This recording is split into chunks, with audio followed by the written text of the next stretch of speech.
Hello my friends, my name is Artur and I am an Estonian YouTuber. Welcome back to my channel. I have not made many videos about Germany, actually only two. One of them was what Estonians think about Germany in the description below, and the other one was about German memes, which of course was really loved and liked by you, but still I figure we might do more because Estonian culture and history is very connected to Germany, so I might be the right person to talk about this.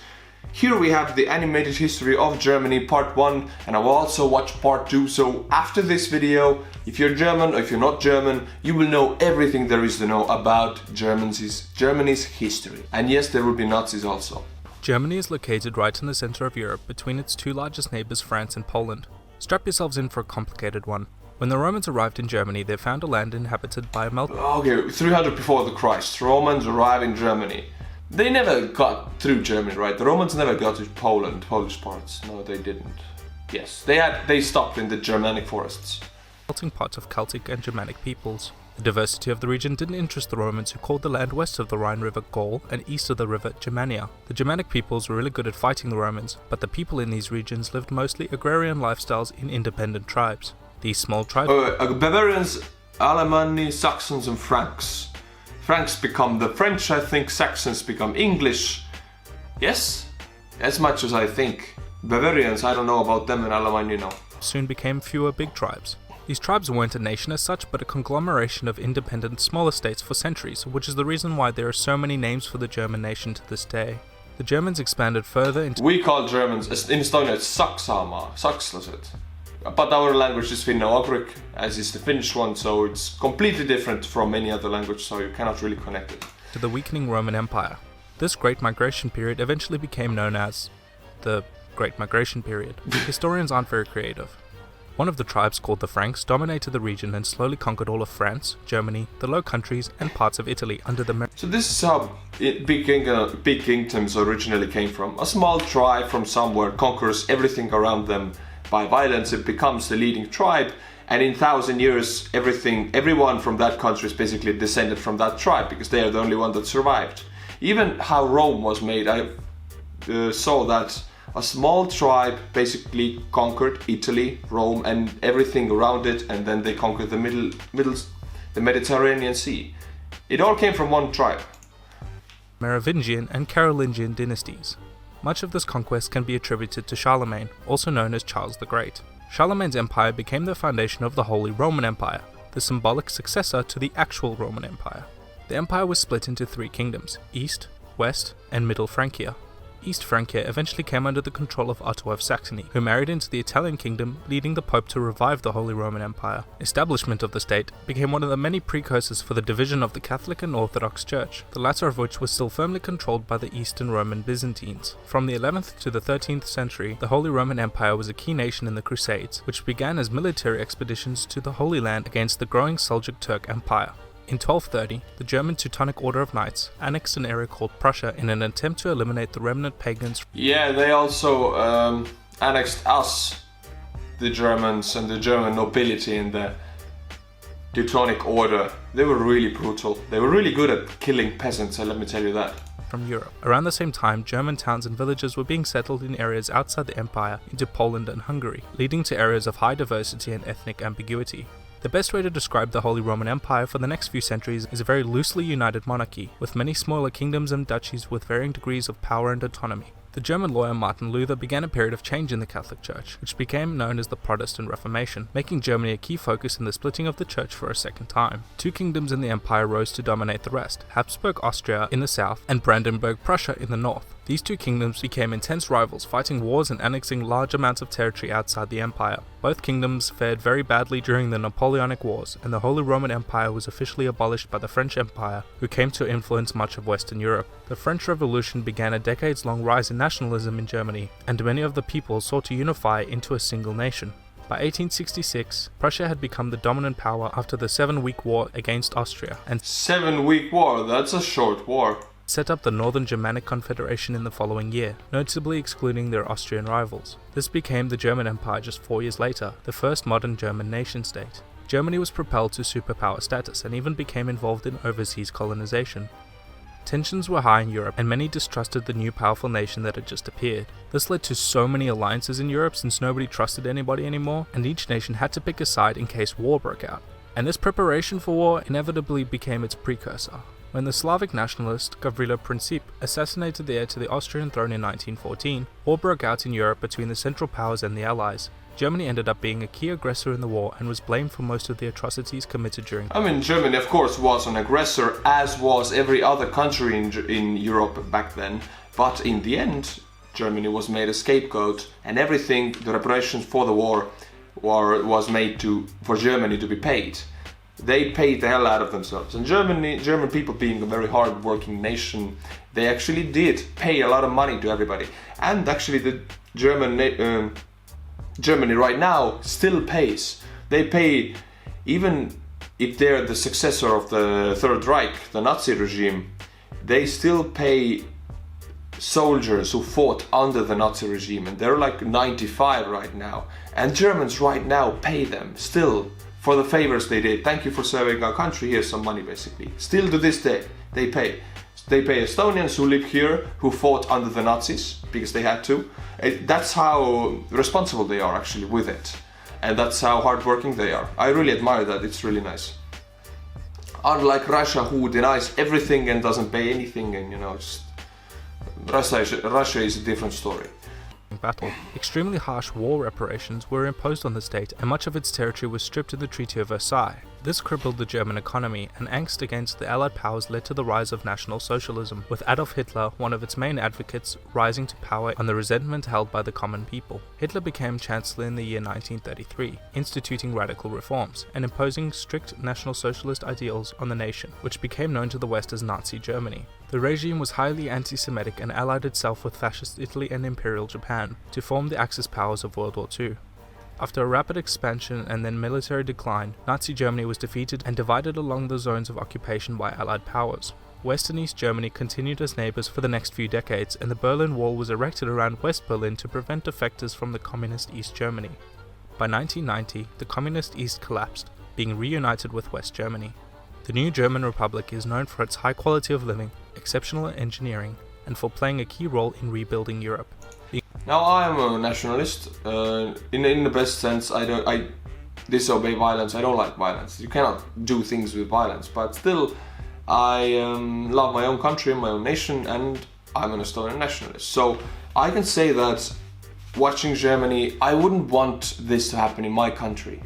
And I would try to keep that from happening with anything I can without going too extreme, So right now I would say that the situation is not very good in Germany. And also we don't know what's going to happen, because Angela Merkel is not going to be a chancellor for long. She has already named her successor, and things might change a lot. Because she has been the leading woman of Europe for 10 years, maybe 15 years. And it's all going to change now. So we don't know what's going to happen. But if you're German, then definitely write your opinion in the comments below. But we have the second part here also. The homeland of the heathen was once the far north. From the groves and forests to the streams and oceans, they lived in isolation from their kin for centuries. Out of necessity, the wisest and strongest among them ventured out, taking with them those brave enough to inhabit the Central European plateau.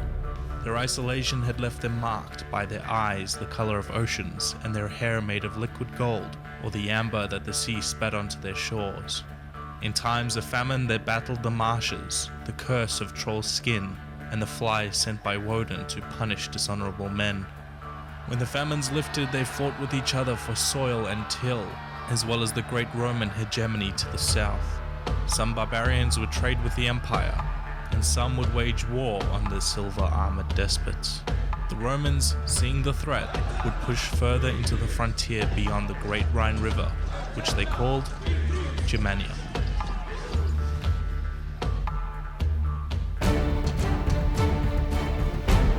So in the end, Romans gave Germans the name Germania. Romans gave them the name. Germans gave Estonians the name. Estonia, Eesti, comes from a German word root. Back in the ancient times, Estonians didn't call themselves Estonians. That is a name actually given by Germans to us. So yeah, in a way we all get our culture from Romans. As mentioned on this channel, the Germanic culture was founded in southern Scandinavia, where settlers from the Pontic-Caspian steppe and the Caucasian mountains had migrated. Central Europe at this time was dominated by other peoples, the largest of which were the Celts, who were being slowly conquered by the Romans from Italy. Are these guys called Boii? These are like the tribe of Boii. Proto-Germans had strong cultural traditions. They had chieftains and governing assemblies called Thingr, where all free men would gather to interpret the words of the law speaker on secular matters.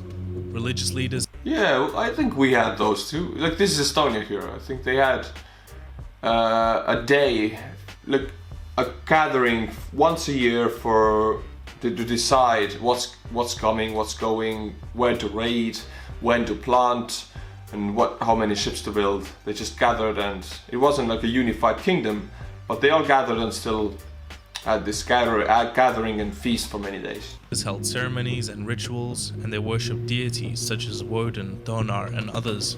We know these in English as Odin and Thor. Proto-Germans had migrated out of Scandinavia around the 5th century BC in response to increased demand for farmland, since Scandinavia could not support the growing population.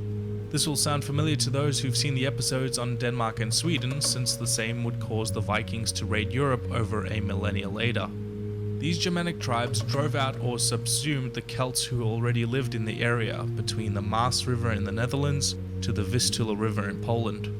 Julius Caesar viewed the Germanic barbarians as a threat to Italy and used this as well as other reasons to conquer Transalpine Gaul in order to set up a borderland near the Rhine Valley.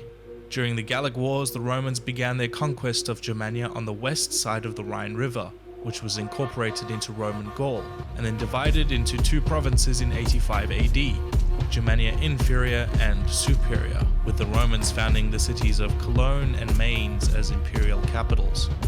The lands east of the Rhine were called Germania Magna, or Greater Germany. Germania Magna was not one state, but rather several undeveloped tribal confederations who traded with the Romans at the Limes Germania, as well as the Proto-Slavic and Eastern Baltic cultures. They referred to themselves by these tribal names, but also on some occasions as Theudisk, meaning people, which would eventually form the modern words Teutons and Deutsch, meaning Teutons. That means German. I never knew this. Deutsch. We still call them Sachsländer, so yeah. German.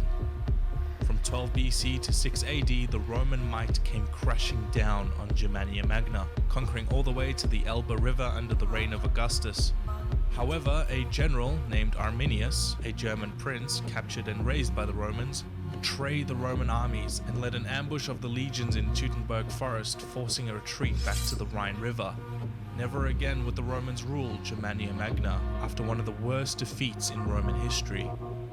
Overall, the Germans had mostly a trade and mercenary-based relationship with the Romans, and many Germans even settled in the empire.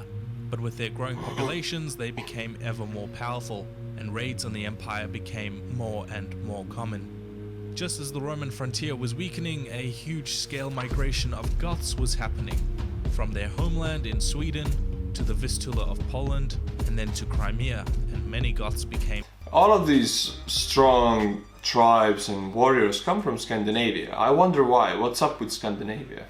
Pirates on the Black Sea. The Goths were a ferocious and powerful tribe, and many other groups such as the Vandals, Burgundians, Alemanni, and Marcomanni pushed further into Rome to escape the Goths in the north and east. Rome struggled for many years against these tribes, barely managing to hold back the Chatti, Chauci, and the Marcomanni. The Goths then split into two factions, the Ostrogoths and the Visigoths. However, real large-scale invasions would be triggered by yet another force. The Huns, probably cousins of the Xiongnu, invaded Europe in 373 like wildfire, destroying everything in their path. They subjugated the Ostrogoths and harassed the other Germans and Romans alike. Ostrogoths were really powerful, but then another force comes that are even more powerful. It doesn't matter how strong your kingdom or your tribe is, there is someone more powerful who can overtake you. Soon, other Germanic tribes pushed into the weak heart of Rome while fleeing from Attila and his powerful armies. The Visigoths would sack and plunder Rome under King Alaric in 455, before eventually conquering and settling in Spain. The Vandals conquered a kingdom in northern Africa and Carthage, and also sacked Rome when a political marriage betrothal was broken by Rome. The sack of the city was so wanton that vandalism came to be the word for wholesale destruction in the Latin language. The Ostrogoths revolted against the Hunnic Empire, and once it collapsed, also eventually conquered parts of the Adriatic coastline before Damn, the Goths are conquering everything. They were really good. settling in the Kingdom of Italy. The rest of Rome was now ripe for the picking. The Burgundians negotiated a kingdom for themselves northwest of Italy. Part of the Suebi Confederation conquered the west of Spain, while the rest settled north of the Burgundians under the name Alemanni. The Franks took the lowlands, and the Angles, Saxons and Utes, together with their cousins the Frisians, took Britannia, forming the basis of modern England. The whole of the Western Roman Empire had fallen to Germanic tribes, and several kingdoms were now where her provinces had once stood. Germania Magna was, however, still wild and barbaric, with little in the way of the institutions and infrastructure in the Roman south. The Saxons, Thuringians, and Lombards still led a tribal life in the mostly undeveloped land. That is, until an unlikely new power arose in the ashes of Roman Gaul: the Franks. I recently took this channel full time, and in doing so I decided to revisit some of my older episodes to take a more serious and in-depth look at their history. Doing a series on Germany has been on the top of that list for a while, and so you can expect the same to happen with other videos in due time. So the second part basically was the same as the first part. It only cleared out some of the questions. The first part was too quick. It just swept through the history. The second part was more thorough. But we can see how most of the nations in Europe have Germanic roots because the tribes were actually really powerful and they just swept through everything. I don't know how they multiply so fast and why were they the chosen ones to just populate the Europe. I don't know why. They didn't come to Estonia. The Scandinavians came to Estonia directly over water, but they mostly took the islands only. The mainland was still mostly Estonians. But most of Europe, Western and Southern Europe, was conquered by Germanic tribes. I don't know which made them the chosen ones. I don't know. Maybe they were tall and strong, maybe they were just very clever, who knows. And back then, when all of this happened, it wasn't nationalism that drove the people, it was tribalism, it was the family, it was who ruled who. The national awakening of peoples in Europe started at the end of the 19th century. So yeah, a lot of time till that happens. You cannot really call them Germans back then, they were just tribes. Different tribes from Scandinavia. Enough about this topic. Very interesting, I love history. If you do love it also and you like seeing me explain stuff about it, subscribe to my channel and also support me by being my Patreon. The link is in the description below. You can also send me mail, the address is also in the description below and I will feature your mail in the video as I have done before.